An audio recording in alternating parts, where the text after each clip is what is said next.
So as is tradition, the Memorial Honoree Ceremony takes time to recognize a journalist who has contributed significantly to the game of golf through their professionalism and longevity.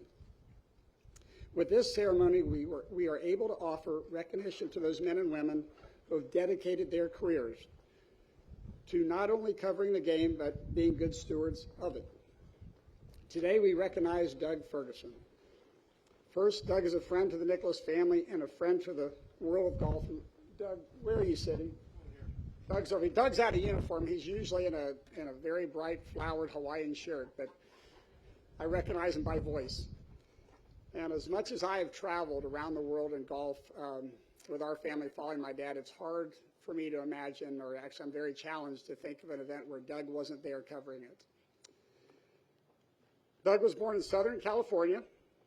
He was first introduced to golf by his father, Brad. He became a full-time national golf writer for the Associated Press in July 1998. Doug is already a recipient of many awards, including AP's highest award, the Grambling Award of Journalism, and the PGA of America's Lifetime Achievement in Journalism. Doug, you've earned the respect of your peers and athletes around the world. I recently spoke to our 2022 Journalism Award winner, Michael Bamberger, and Michael shared some thoughts with me, and I'm going to quote him. Doug's knowledge of golf is encyclopedic. The game's rules and etiquette and its history.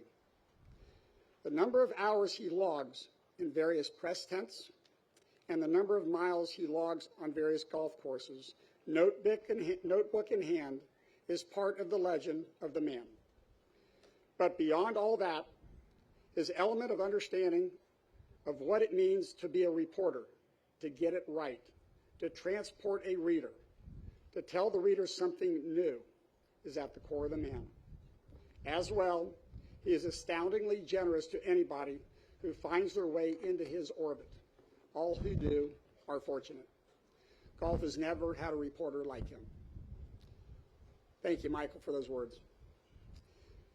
So to wrap my deal up, talking about Doug, Doug's married to Tiffany, which Tiffany is here. He has two daughters, Tess and Brooke, has two grandchildren, Riley and Rudy. Now it's my privilege to ask Doug to come up and say a few words, our 2024 Journalism Honoree. Doug.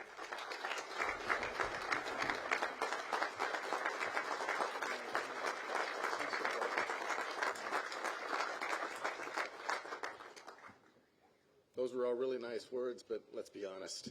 The only reason I got this award is people wanted evidence that I actually own a pair of pants. Here they are. It is strange at times to be here. I was thinking this morning, my wife and I were at Carmel. This was probably 30, 35 years ago. And I took a walk down the beach, and I looked up and realized this is the 10th green at Pebble Beach. And I'd never been to Pebble Beach, didn't think I'd ever get back. Climbed up the hill, looked both directions, nobody was coming, and stood on the green. And I thought, I have made it.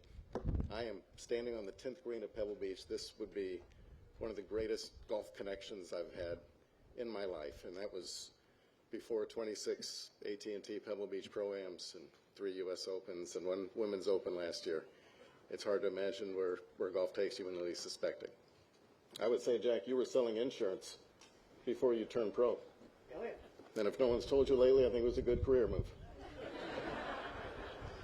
I would explain for a writer why this award is so meaningful is actually its connection with the memorial and with Jack, because he's given so much of his time over so many years to writers.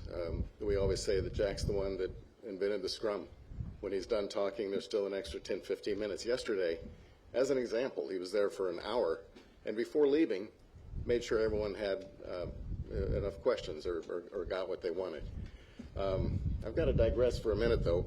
I was amazed yesterday. We were asking Jack about the 262 shot last year at the U.S. Open, and he took us back to L.A. Country Club when he was playing as a 14-year-old in the U.S. Junior, and he lost in the second round to Hugh Royer. And I thought about that, and how can someone who has played 74 years of his life competitively, probably more than 1,000 tournaments, and you can remember who you lost to in 1954 at a U.S. Junior? Jack said later that he thinks he's right, wasn't sure, but he also said, by the way, the score was 5-3. So I had some things to do that afternoon with the USGA, called Michael Trossel, who's one of their great historians. And we finished our work, and I said, by the way, I'm curious, do you have any U.S. Junior record books with you? He goes, yeah, I got one right next to me. I said, look up 1954 for me. And he said, the one at LA Country Club, yes. And he goes, I said, how did Jack do? Hang on. He goes through the pages, and he said, lost in the second round. Hugh Royer. I said, what was the score? He said 4-3, so you were off by one. You're close.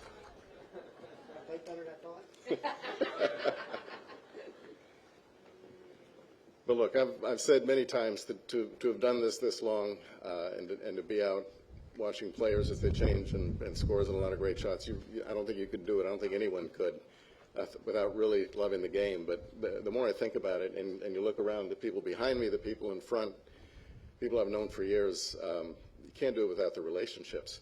They are so central to golf. And you pay attention, and there's happy stories and there's not so happy stories, but there's relationships formed at every level, whether they're leaders, whether they're players, whether they're caddies, the technical crew for television. There was a kid named Tyler in the parking lot last week at Lancaster for the Women's Open. Had a great time with him for the week.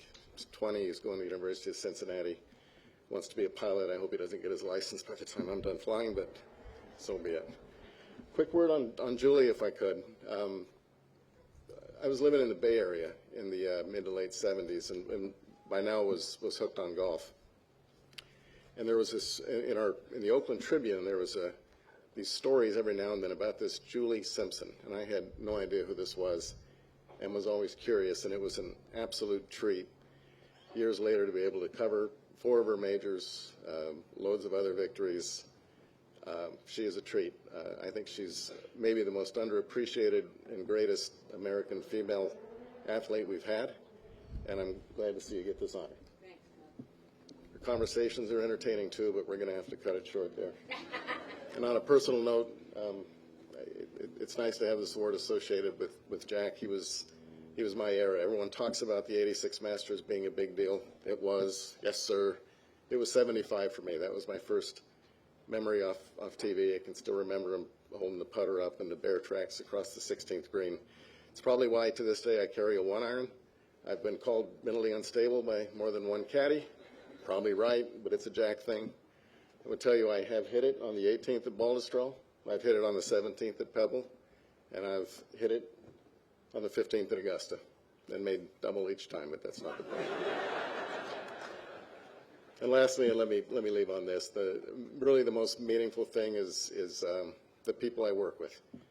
I hear players for many years when they talk about with admiration and reverence about their contemporaries. You hear Palmer and Watson and Trevino, Jones and Nelson and Seve, and it's such a long list. And for me, my Jones and Hogan are Bob Verdi and Tim Rosefort, Larry Dorman and Jaime Diaz.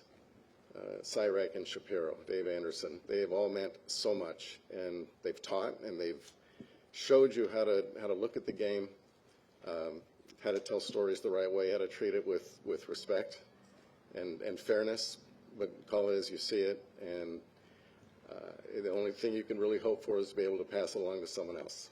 Thanks very much.